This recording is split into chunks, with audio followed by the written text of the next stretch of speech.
Գյորջյան Կասկադ 60 ամիս փուլային վճարում բազմաթիվ առավելություններ։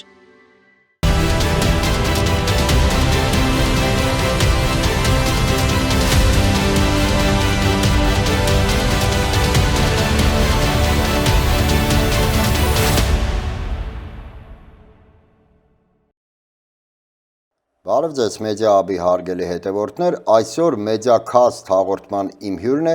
իրավապաշտպան Ժաննա Ալեքսանյանը։ Բարև ձեզ Տիկին Ալեքսանյան, շնորհակալ եմ մեզ հյուրընկալվելու համար։ Եվ այսպես սկսենք թերևս բանակում տեղի ունեցած իրադարձություններից։ Նիկոլ Փաշինյանը ներկայացնում է, որ մենք արդեն տևական ժամանակ է խաղաղության դարաշրջանում ենք ապրում, կրակոցներ չկան, պատերազմ չկա, ոչինչ չկա, էսկալացիա չկա, բայց դրանից բանակում զոհերի թիվը կարծես թե չի փոխվում։ Եթե մի ժամանակ զոհվում էին հակառակորդի կրակոցներից, այժմ սպանություններ, ինքնասպանություններ, ծեծ, խոշտանգումներ, ոչ կանոնադրային հարաբերություններ, սպայի մեղքով վրաերթ, որը պատժում էր զինվորներին հակագազով վազեցնելու համար, լավ, այս շղթան ի վերջո պետքա չէ ունենա նախ մեղավորներ, երկրորդն էլ գտնվի այն պատճառը, որը կկանգնեցնի զոհերի այս շղթան, բայց մեր մոտ ոնց որ տեսնում ենք պատժվում են միայն ինչ-որ միջին օղակի պաշտոնյաներ, սպաեր, սակայն քաղաքական պատասխանատվություն կարծես չենք տենում։ Միջին օղակինը չի պատժվում, ես ձեզ ասեմ, այս հիմա որ գրել են շտաբի պետը, չէ, այս վթարի դեպքով, դա եզակի դեպք է ու դեռ չգիտենք մինչև մեղադրանքի վերջը կմնա ինքը, թե չի մնա քննության ընթացքում։ Սովորաբար այդ սպանությունները, որ տեղի են ունենում բանակում, սպանվում են զինվորները եւ դատապարտվում են զինվորները, այսինքն ոչ մի ուրիշ պատասխանատու չկա, ասենք ոչ հրամանատարական կազմից, նույնիսկ մենք դեպքեր ունեինք նույն զորամասում երկու զինվորի մահվան դեպքում, մեկը առավոտ էր եղել, մյուսը երեկոն, կարծեմ Արարատի զորամասում էր, բայց էլի միևնույնն է պատասխանատուներ չկան, որակել էին ինքնասպանություն, բայց սպանություններ էին։ Այդ են գործերն են, որոնք մենք ուսումնասիրել ենք, ես գիտեմ։ Խաղաղության մասին, որ Նիկոլ Փաշինյանը նախ ասեմ միջև իրենց այս խաղաղության գործընթացը այդ դեպքերը բանակում կային ու կային, այնպես որ ինքը ասում է, որ քնում է, չէ, զինվորները, որ այս խաղաղությունից ուղղակի պատկերացնում եք։ Այսինքն որպես գրական է ներկայացնում։ Այնքան խաղաղ է, որ քնում։ Բայց որ մի հատ հակառակորդը կրակից կփլվի իրանց ամբողջ այդ խաղաղությունը, այսինքն սա ինչ խաղաղություն է։ Բա որ խաղաղություն է, քո բանակի ներսում ինչի դուք կարգի չեք բերում այդ կրիմինալ իրավիճակը։ Ամբողջությամբ այդ քրեացին իրավիճակ, այդ մթնոլորտ հարաբերություններ, ռազմորկաներ, դեռ կան զորամասեր, որտեղ նայողներ ունեն, չգիտեմ, այնտեղ գումարային պարտքեր եւ սենց շատ ռուսերեն բառով ասեմ ժոստկի օրենքներ են դրված, ասենք օրինակ մի դեպք կար վերջինս տարիներին, զինվորը փախել էր զորամասից, որտեղ այդ են օրներ, որ ինքը պարտք ուներ, պետք է մարել։ Պետք է ու գիտի, որ եթե չմարեց, կյանքով է հատուցելու, այսպես շատ խիստ կանոններ են էլի դրում։ Չկա հսկողություն եւ կարգապահություն եւ զինվորական վերնախավը չի մտահոգվում այդ հարցերի։ Դուք տեսաք, որ այս Պապիկյանը ընդհանրապես չէր խոսում, հիշենք հուլիսի 21-ի դեպքը, դրանից հետո 5 դեպք ա եղել։ Այսինքն մոտ 1 ամսվա ընթացքում շատ ահավոր էլի այդ այսքան տարի ես զբաղվում եմ այսպես կան եղել են էլի, ասենք, բայց որ սենց իրար հետևից ինտենսիվ, սենց չգիտեմ։ Դա դեռ մենք խոսում ենք միայն սպանություններից եւ ինքնասպանություններից, որոնք չեն կարող թաքցնել, բայց ինչքան ծեծի դեպքեր կան, բռնության դեպքեր կա, որոնց մասին մենք չենք էլ իմանում, հանրության լայն մասաները չեն էլ լսում այդ մասին։ Իհարկե, բայց դե մահվան դեպքերը դրանք ահավոր են, մարդը կյանքից զրկվում է, դա պետության պատասխանատվության տակ է այդ մարդը, որ ստորակոչվել է բանակ, ընտանիքից իրան բերել են, ամբողջությամբ ուղղակի պատասխանատվությունն է իրանց էլ կյանքի համար զինվորի։ Դուք լսեցիք ինչ ասեց պաշտպանության նախարարը, որ վերջապես խոսեց 2 օր առաջ, ասեց, որ նորությունը, որ պաշտպանության նախարարը մեղավոր է։ Գիտեք ինչ համարում եմ անբարո այդ հայտարարությունը, այդ որովհետև այդ 5 զոհերի մահվան դեպքերի ֆոնին խոսել քո մեղավորությունից կամ անմեղությունից, այսինքն 5 զինվոր է մահացել։ Լավ, դու մեղավոր չես, պատասխանատվությունը ում վրա է։ Քաղաքական, լավ, չասենք իրավական պատասխանատվություն կրի, բայց գոնե քաղաքական պատասխանատվություն Ասում եմ ոչ մի նախարարի չեն մեղադրել, բոլորին էլ մեղադրել ենք, բոլորին։ Եվ ձեզ ասեմ, որ հենց իրանց իշխանության ժամանակ ավելացան մահվան դեպքերը բանակում։ Գիտեք ինչ, նաև ասեմ ինչ խնդիր կա, նախկին իշխանությունների ժամանակ, որին քննադատում ենք անխնա հարցը դա չի, թափանցիկ էր ավելի բանակը, օրինակ Սեյրան Օհանյանը, օրինակ մեծ հականերին, ովքեր բանակի հարցերով զբաղվում են, հրավիրում են ՆԱՏՕ-ի ներկայացուցիչներ էին, որ գարեի ինչ-որ պատվիրակություններ, հանդիպումներին ենք մասնակցում, կամ ինչ-որ բողոքի ակցիաներ էին կանում, կանչում էին գնում ենք իրանց մոտ քննարկում էինք եւ այլն, եւ կազմակերպում էին քննարկումներ շատ մեծ, որից ներկայ է լինում պաշտպանության նախարարության ներկայացուցիչները։ Գալիս էին մենք այդ մահվան դեպքերից, այսինքն ՀԿ-ները այն ժամանակ, երբ որ կար քաղաքացիական հասարակություն, երբ որ կար այդ միավորում, երբ որ այս դեպքերի համար մենք շատ խիստ արձագանքում էինք, ծնողներին, օրինակ Սեյրան Օհանյանը կարող էր ընդունել 3 անգամ զոհվածների, մահացածների, էլի։ Իսկ հիմա ով կարող է հայտնվի պաշտպանության նախարարության մատուցներում, որևէ ծնող կարող է գնա ասի, ինչի իմ տղային սպանեցիք։ Ոչ մեկին չի ընդունում եւ չեն տեսել եւ մենք մեր կազմակերպությունն էլ լրագրողներ հանուն մարդու իրավունքների 18 տարի ինչ աշխատում ենք եւ մենք այս պահին իհարկե մենք ֆինանսավորում չունենք, բայց միշտ այցելել ենք այդ ընտանիքներին, փորձել ենք այդ հանգամանքները, մեր փաստաբանը ներգրավել է այդ գործերում, հատկապես այն գործերում, որոնք որակվում են ինքնասպանություններ։ Իրենց թվում է, որ իրենք որակում են ինքնասպանություն, դրանով խնդրից իրանք ազատվում են, էլի։ Բայց ինքնասպանությունն էլ չէ պատճառ ունի, չէ՞, մարդը այն չի մնում ասում հոգնեցի կյանք։ Ինքնասպանությունը հենց այդ մթնոլորտի հետևանքն է, այսինքն ինչ մթնոլորտում է ծառայում զինվորը եւ ինչ է կատարվում իր շուրջը, որ դա իրան հասցնում է էլի պետության պատասխանատվությունն է։ Եվ որ իրանք ինքնասպանություն որակելով, օրինակ մենք դեպք ունենք, որ հիմա դեռ սենց հետո առաջ են անում եվրոպական դատարան պետք է ուղարկենք 2 կրակոց գլխին։ Պատկերացնում եք տենց ինքնասպանություն, 2 կրակոց գլխին որակումը չի փոխվում, որը Էլի մնում է ինքնասպանություն։ Հա, դա այստեղ շատ մեծ կոռուպցիոն ռիսկեր կան նաև, որովհետև Այսինքն այդ 2 կրակոց գլխին ինքնասպանությունը վերջերս է տեղի ունեցել։ Չէ, ինքը վերջերս չի տեղի ունեցել, ես ձեզ ասեմ, երևի մի 6-7 տարի առաջ, բայց շարունակվում է, մենք այնքան բողոքում ենք, նրանք հետ են ուղարկում, չգիտեմ, քննության հետո բողոք, այսինքն այդ փուլում Գասպարյան Արթուր, եթե չեմ մոռացել։ Հա, այդ մենք միջև հիմա կարծեմ վերաքննիչի փուլում ենք, որ հետո պետք է բողոքարկում ենք անդադ իրանց այդ բաները։ Մի խոսքով հարցն այն է, որ պետք է մտածեն վերացնեն այդ մահվան դեպքերը։ Այսինքն գտնեն պատճառները, մեղավորներին, չէ՞, բարձի պատճառները գտնելը, եթե դուք կարդաք իրանց կանոնադրությունները, մենք ժամանակին մասնակցում ենք իրանց այդ քննարկումներին, այդ կանոնադրական այդ նորմերի եւ այլն, ուղղակի եթե առաջնորդվեն այդ ամեն ինչով եւ վերահսկողություն լինի, ես կարծում եմ, որ շատ հեշտ է, մանավանդ փակ համակարգում, շատ հեշտ է։ Այն որ են հեքիաթները, որ հասարակությունից է գալիս, դրանք ուղղակի ընտանեկան բռնության արդյունք է այդ ամեն ինչը։ Հա, այդ ամբողջը հորինված կա եւ երբ որ մտնում ես այդ բանակը փակ է, դու այնպես կարող ես այդ տարածքում ներսում հսկել, որ գործեն այդ բոլոր օրենքները եւ այդ կարգապահությունը եւ այս դեպքում չի լինի այդ դեպքերը կկրճատվեն։ Հիմա այդ թեզը, որ շրջանառվում է, որ ավելի շուտ ոչ թե շրջանառվում է, խոսենք անուններով։ Աննա Հակոբյանը շրջանառում է ընտանեկան բռնության կանխարգելման այդ իր թեզը, որ ցանկանում է, որ քրեական օրենսգրքում ընտանեկան բռնությունը որպես առանձին հանցատեսակ դիտարկվի եւ այդ ամենը կապում է բանակի հետ, որ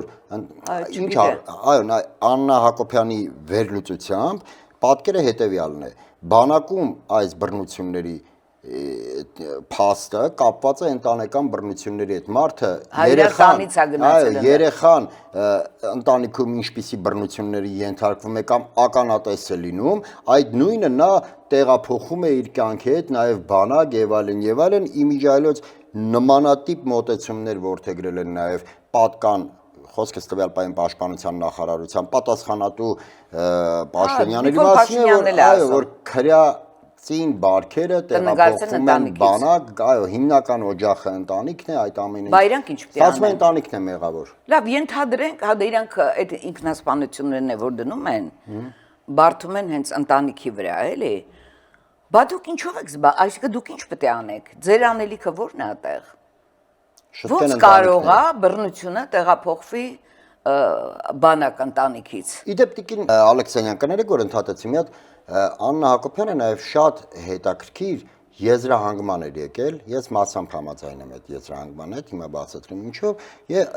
Աննա Հակոբյանը եկել էր այն եզրահանգման, որ մեր հասարակությունը սիրում է բռնակալներին։ Ես ինչու եմ համաձայն, որովհետև եթե չսիրեր Նիկոլ Փաշինյանը չէր վերարտադրվի, բայց չէ, ինչի սա ուղիղ շատ կապված է։ Ես լուրջ չեմ վերաբերվում Աննա Հակոբյանի եզրահանգումներին եւ չեմ ուզում հիմա մենք քննարկենք դա։ Լավ, չենք քննարկի։ Լավ,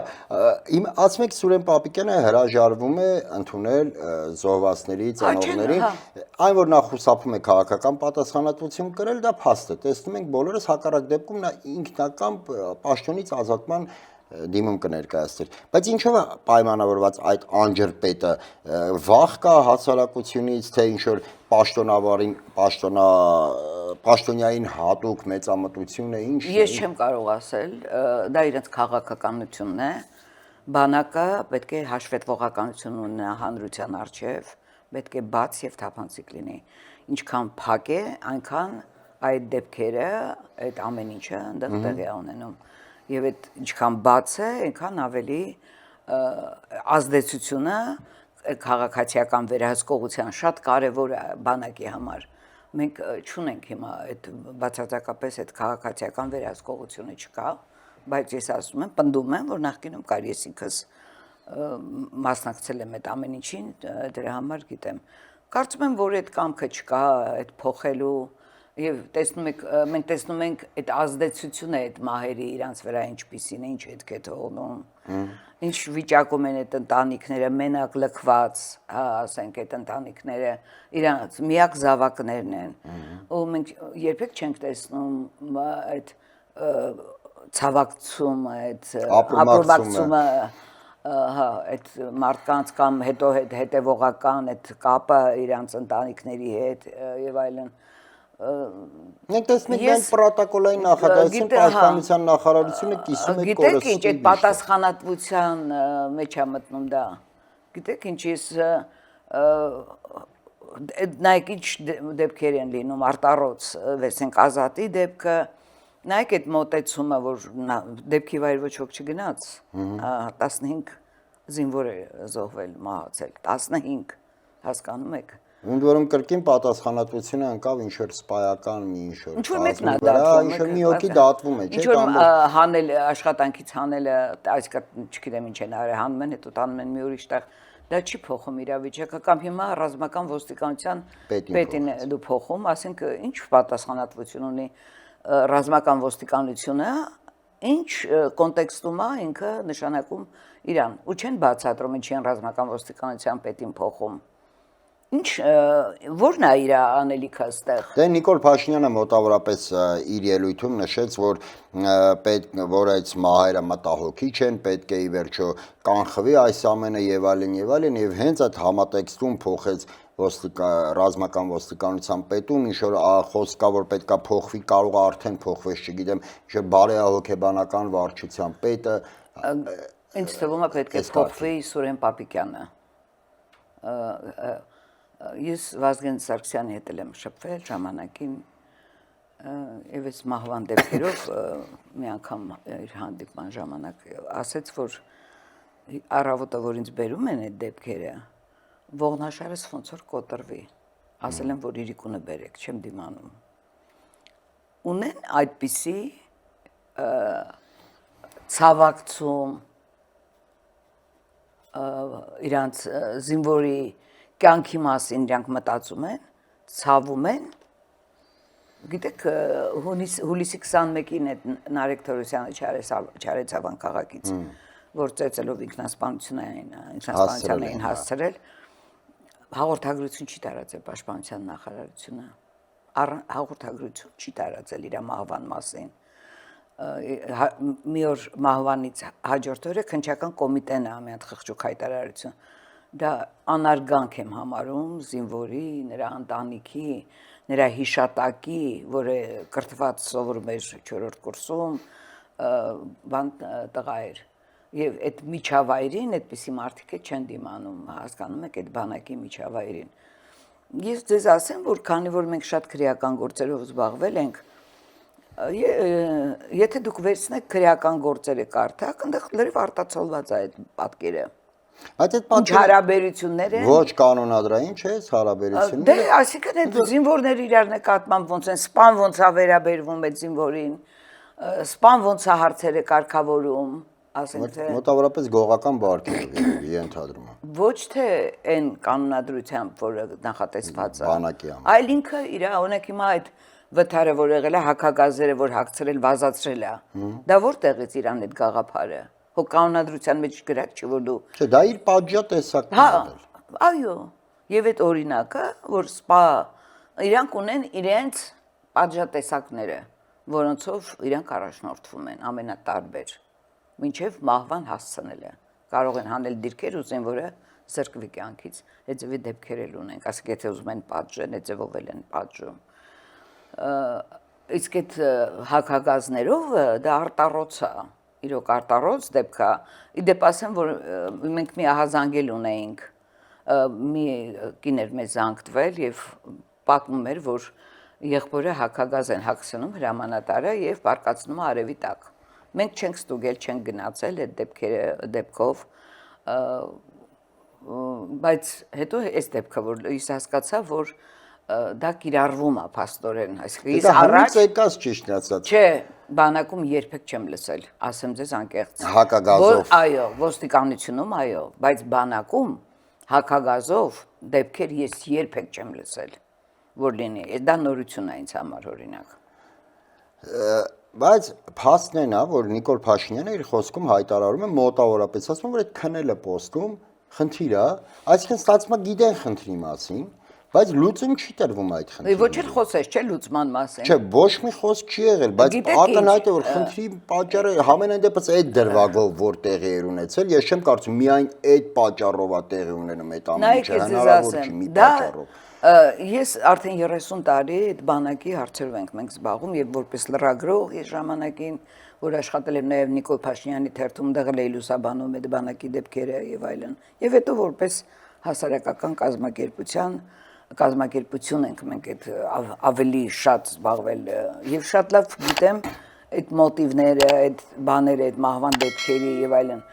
Հերթապահությունը, որ քնում է զինվորը, դրանք ավելի եզակի դեպքեր են, քան այն դեպքերը, մնացյալը, որ նսեմացնում է հրամանատարը զինվորին։ Ես անունը հիմա լավ չեմ հիշում, 2 տարի առաջ 23 թվականի դեպքն է ոնց որ Խնկոյանների դեպքը, ցավոք սրտի գյուղն է չեմ հիշում, որ ասեմ, հեռախոս գտան իր մոտ, հեռախոս սմարթ։ Եվ հրամանատարը, չգիտեմ, խոսեց իր վրա եւ էլի, զանգեց հորը, ասեց Պապա, արի հրամանատարի տես, ասեց, բայց դու ասեց իր հետ կոպիտ մի խոսա, բան էլ ինձ չվիճես անկարծ, բան ինքը մի քիչ բարդ մարդ, հա։ Այդ երեկոյան զանգեց, առավոտյան հայրը, իդեպ ասեմ մի հրաշալի ընտանիք, մի քանի անգամ եղել եմ իրանց տանը, երբեք չես ասի, որ գյուղական շատ արժանապատվությամբ, գրագետ, շատ տղանել էր սովորում, էլի բարձրագույն հաստատությունում։ Հայրը վեր կացավ առավոտը, նստեց գնում է Զորամաս։ Եվ ճանապարհին զանգեցին, ասացին, որ տղա չկա, էլ մահացել է։ Իրան ծեծել էին զորքի առաջ շարելա, հայհոյելա ու նսեմացրելա։ Այդ երեկոյան, մինչև այդ մահվան իր մահը, ինքը իր եղբորն է զանգել պատմել, ցուցմունքներով նույնիսկ ես ասեմ, զանգել է իր քեռու տղային է պատմել, որ ծեծել է իրան հրամանատարը։ Իսկ այդ տիպիսի դեպքեր անթիվ անհամար է, այդ նսեմացնելու,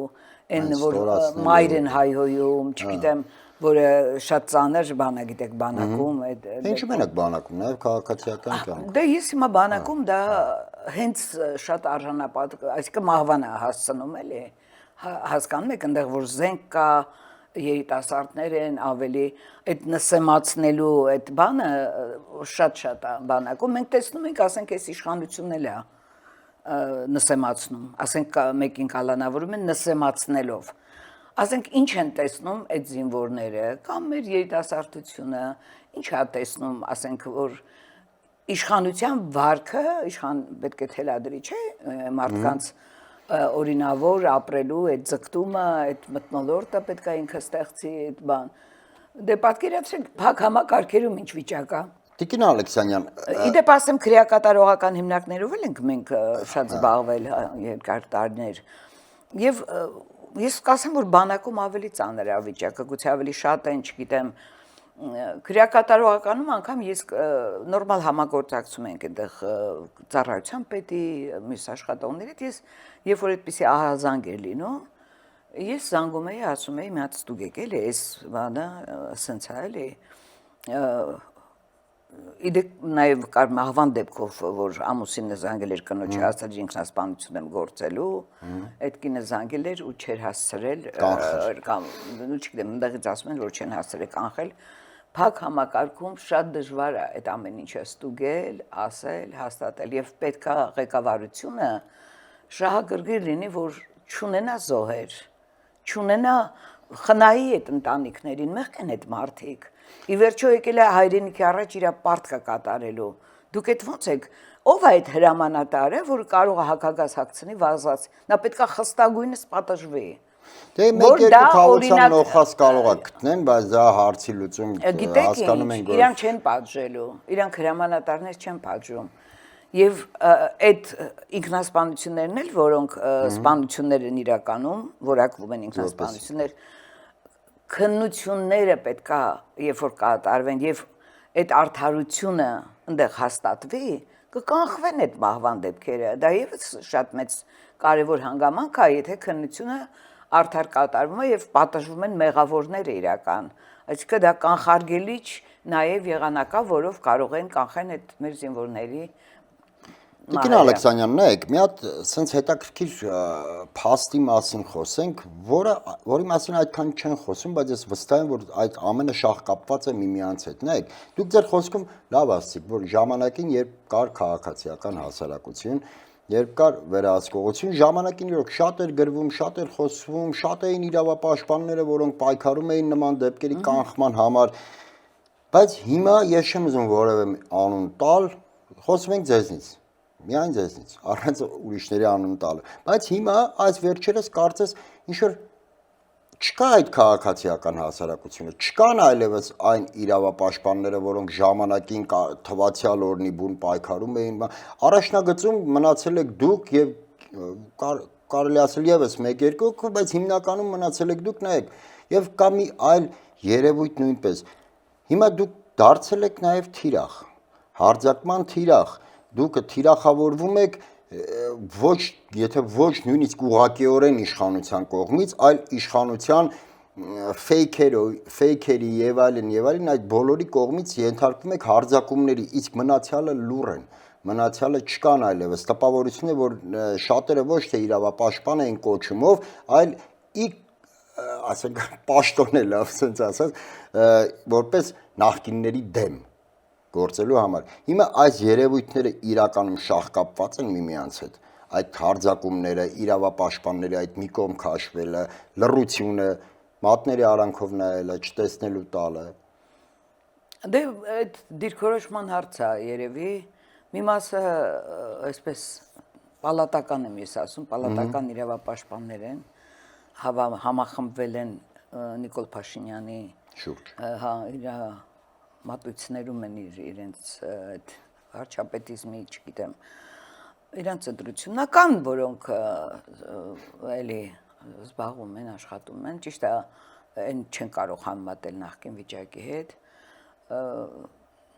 Ինչ ասեմ, իրենք շատ վատ է դա, շատ վատ է, որ դա եւս ասենց արտառոց դեպքերի ժամանակ անգամ,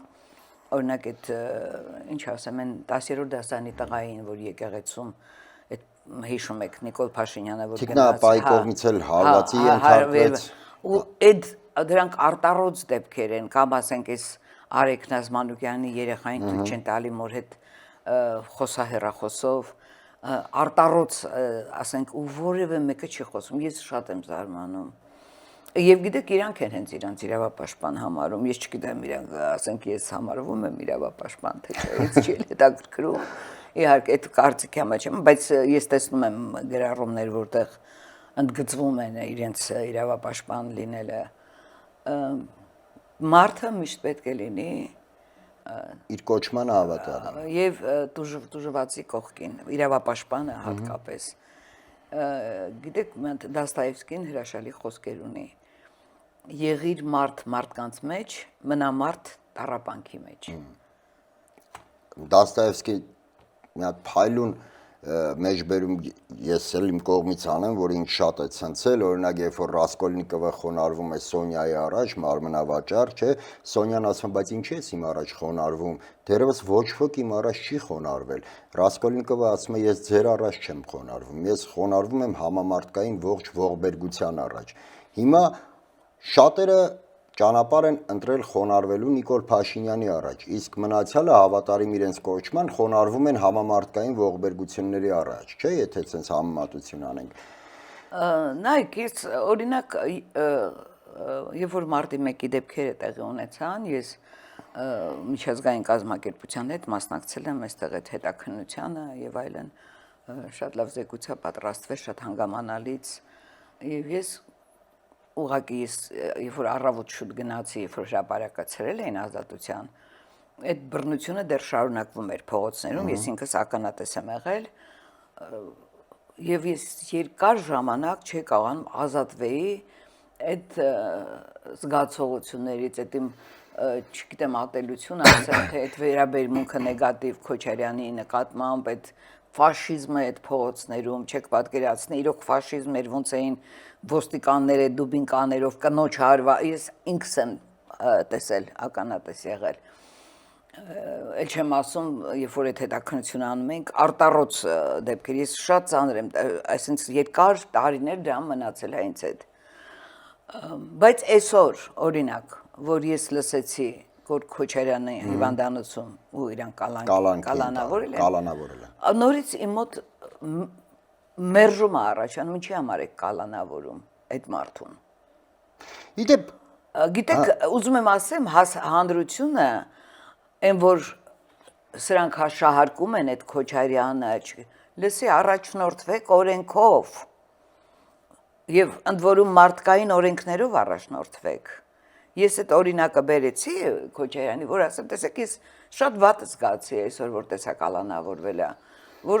կարծեմ սրտի վիրահատություն ա տարել։ Ոնց է կոչում ստենդ, չէ՞, ստենդավորում, հա։ Եվ ինքը գտնվում է հիվանդանոցում, ինչի համար է կալանավորում։ Եվ միշտ մի միտք է իմ մոտ առաջ գալիս, մեղադրանքը թույլ է, մեղադրանք չկա, այսինքն իրենք այս մեթոդները, նույնը այդ Արեգ Նազմանուկյանի աղջիկը, եթե դու ունենաս լուրջ ապացույցներ, դու այդպես ինչ պիտի վարվես։ Բայց ինչ մեղադրանքի ու ապացույցի մասն է խոսքը Տիկին Ալեքսանյան, երբ Նիկոլ Փաշինյանը ազգային ժողովում հայտարարեց, բառացիորեն, մարդու հիմա մեջբերեմ բառացիորեն։ Եթե բռնում եք, ուղղված է խոսքը դատավորներին, այս պարագայում։ Եթե բռնում եք, չպետք է բաց թողնեք։ Այսինքն ուղիղ հրահանգում է, որ այսուհետ բոլորի նկատմամբ պետքա լինի կալանքի վճիռներ։ Որովհետև բռնել եք, այլևս պետք է բաց չթողնեք։ Կզացնեմ, Դա էլ ասեց, ասել եմ կզսնելու եմ ու կզսնելու եմ։ Իդեպ Նիկոլ Փաշինյանը ինչի այդ առումով ինչի է ազնիվ, ճակերտավոր էլի իհարկե ազնվությունը վերցնենք, որ նա բաց տեքստով հայտարարում է ուղիղ ուղղակի ազնիվ բառը մի օգտագործել։ Չէ, ասացի ճակերտների մեջ, էլի։ Նույնիսկ ճակերտների մեջ չէ։ Լավ, նա բաց տեքստով հայտարարում է, թե ինչ է անելու, հրահանգում է, թե ինչ պետք է լինի այս մարդու հետ, այն մարդու հետ, այն մարդու հետ։ Հիմա Գագիկ Ծառուկյանին կալանավորվեցին եւ սկսեց ունեզրկման այս գործընթացը Նիկոլ Փաշինյանի ուղիղ հրահանգով։ Նա ասաց, որ Գագիկ Ծառուկյանը պետք է ունեզրկվի։ Ես նույնիսկ տեսնում եի քաղաքագետներ, որոնք ասում են, հիմա բոլորը, ընդ որում կին քաղաքագետ եմ լսել, որ ասում էր, հիմա բոլորը կուրախանան, որ վերջապես լուծվեց Գագիկ Ծառուկյանի հարցը, այսինքն դա ուրախության թեմա էր իր համար։ Ու ոչ մեկը չի խոսում այդ ապօրինությունների մասին, թե ինչ ձևով են դու ոնց է ինքը հրահանգ տալիս, ոնց է մարդուն բերման ենթարկում 70 տարեկան մարդուն, ոնց ասենք ինքը փորձում է դսեմացնել, չէ, այսինքն դիտավորությամբ եւ ուզում է այդ բռնության մթնոլորտը պահպանվի Հայաստանում։ Հետո դա նույնը անում էր այն Հովիկ Աբրահամյանի տղայի, էլի Ծառուկյանի ընտանիքի հետ, գիտեք, այդ շարունակությունը։ Եվ ինքը այդ բռնությունը մտնելը մարդկանց անձնական կյանքին շրակնարկներ անելը, հա, այդ բռնության այդ մոլուցքը, որ կա Նիկոլ Փաշինյանի մոտ, ինքը ուզում է, որ մարդիկ դա զգան անընդհատ, որ դա իրանց գլխին կախված լինի, մարդիկ անընդհատ այդ բանը բռնության է, որ ինքը կարա դա անի, այսինքն ինքը հատուկ ցուցադրական դա անում էլի, ասենք տարածում է հետո այդ տեսանյութը, բոլորը նայում են, շատ սարսափելի էր, որ կենթանիների հետ էլ տենց վարվեց, ասինքն նույն ձևի, որ սպանեցին առյուծին եւ այլն։ Ուղղակի նողկալի է, ուրիշ բառ չեմ կարող ասեմ, դա չի կարող հասկանում եք, ես մի անգամ գրել եմ, ինքը իրոք չգիտի ինչ բան է վարչապետ։ Նույնիսկ երաշտություն են, չէ՞ դնում այդ տեսանյութերի տակ, ոնց են մասկանելով երաշտության տակ մտնում ինչ-որ տպավորություն թողնելու համար։ Հա, այդ նսեմացնելու ցանկությունը շատ մեծ է Նիկոլ Փաշինյանի մեջ, բայց երբ որ դու կողքից նայում ես իրանց այդ մի քանի հոգուն են, որ ազգային ժողովում իրանք ասենց խմբվում են ու այդ ցածրորակ, ասենք, մեր հանրությանը չսազական, այդ մակարդակը, այդ խոսքերը կկզցնեմ, կսատկացնեմ, չգիտեմ, ասենք նողկալի է։ Դուք ինչ եք պարտադրում մեր հասարակությանը, ինչ եք պարտադրում։ Դուք ձեր այդ խոսույթը, այդ գիտեք, ես մի քիչ երկար եմ ապրել, ասենց ասենք, էլի, եւ այն մշակույթը, բան որ կար մեր հանրության մոտ, ես հիմա որ տեսնում եմ, նույնիսկ խորհրդային, ասենք, իրոք մենք ունենք մեր ազգին, մեր արժանապատվությանը հարիր հասարակություն, դուք եթե տեսնեիք այդ համերգները, այդ թատերական ներկայացումները, այդ կլեպլեցուն եւ այդ գիտեք, օրինակ կոնսերվատորիայի այգին մի տեղ էր, որտեղ մենք հավաքվում էինք, քննարկում էինք, ես դες ասեմ, դա 90-ականներին մոտ արդեն 87-88 եւ այնտեղ եթե նոր երաժշտություն կար եւ ենք այդ դիսկերն էինք իրար փոխանակում, արգելված գրականություն կար, օրինակ Մաստերի Մարգարիտան դեռ ժամանակ արգելված էր, մենք փոխանցում էինք ով ինչ ուներ, մենք սա գիտեինք։ Վիսոցկու երգերը։ Ու գիտեք ինչքան մարդ էր այնտեղ հավաքում այդ կոնսերվատորիայի այգում, ինչքան եթե նոր դեմքեր էին գալիս, այսինքն քաղաքը ապրում էր եւ մի բան էլ ասեմ, առաջի անգամ եմ դեպս պատմում, այնց պատմել եմ, բայց հիմա օրինակ Կազիրյոկում, եթե դու Կազիրյոկում նստում ես, գնում ես այնտեղ, այնց էին իրանք ասում, այնտեղ պետք է հարցնեին ով է ինքը, որ գա Կազիրյոկ նստի, ասենք, ու այս տեղի մշտական այցելուները, որոնք, ես ասեմ, շատ բարձր սենց մակարդակի ֆիզիկոսներ, երաժիշտներ, բան, օրինակ, իմ ներկայությամբ եղել է, որ հարցնում են, այս ինչ մարդը ուզում է գա Կազիրյոկում նստի, հարցնում են, ով է ինքը, ասում է, Ռեյ Չարլզը սիրում, օրինակ, հա, չափանիշները, էլի, հա, Ու հիմա նայեք այս խմբակ իրոք որ ասում են շատ ճիշտ է, Նա վարչաբենտենցի։ Ահա, գիտեք ինչ, որ կողքից իրանք չեն կարող նայել կողքից, թե ինչքան խղճուկ են իրանք, չգիտեմ ինչ ասեմ, ու այդ ով է ձեզ թույլ տվել, ու իրանք համար իշխանության գտնվելու պատկերացումները այդ բառապաշարով խոսելն է, որ իրանք կարող են Ծառուկյանին գետնին գցեն, ու գիտեք, Կենդանիներին բերման սպանեն, ես շատ կենդանասեր եմ ու դա իմ համար շատ ծանր, ես տարա այդ ամեն ինչը եւ դրանով իբր նվաստա, բայց իրանք են նվաստացած, իրանք են այդ նվաստացման չգիտեմ այն մարդիկ, որոնք ունակ ես նայում եմ շատ նույնիսկ բառը չեմ գտնում, բայց չեմ ուզում վատ բառերով ասել, ինչ իշխանություն, ինչ վարչապետ, ինչ ազգային ժողովի նախագահ։ Որ Նիկոլ Փաշինյանը մեզ բոլորիս հավաքական առումով նկատի ունեն բոլորիս է պատասխանատուն ու հասցեատերը սարքում այն ամենի, ինչ որ նա անում է, որովհետև նա հայտարարում է, որ ես ունեմ այդ մանդատը եւ ժողովուրդն է ցանկանում այսպես, որպեսի դատեմ Վեհափառին, դատեմ Ծառուկյանին, Քոչարյանին, կենդանիներին բերման ենթարկեմ, բոլորին ունե զրկեմ, ստորացնեմ ու կզսնեմ։ Նա մեզ բոլորիս սարքում է, ել եմ շեշտում, բոլոր ասելով հավաքական առումով նկատի ունեմ, ժողովրդին է սարքում հասցեատերը։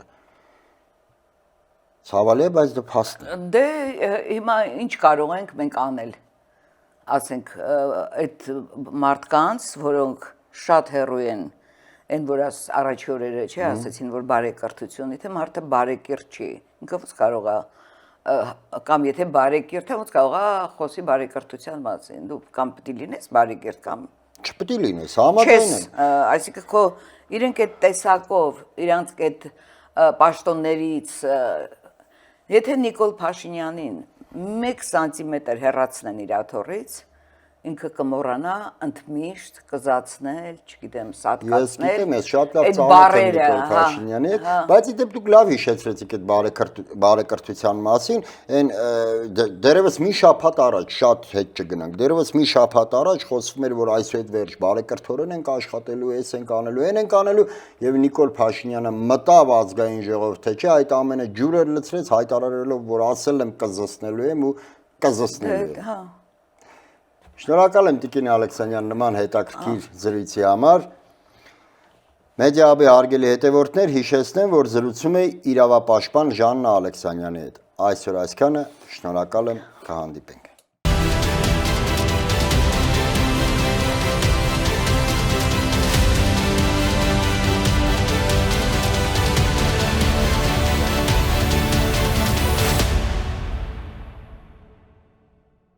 Գյուրջան Կասկադ 60 ամիս փուլային վճարում բազմաթիվ առավելություններ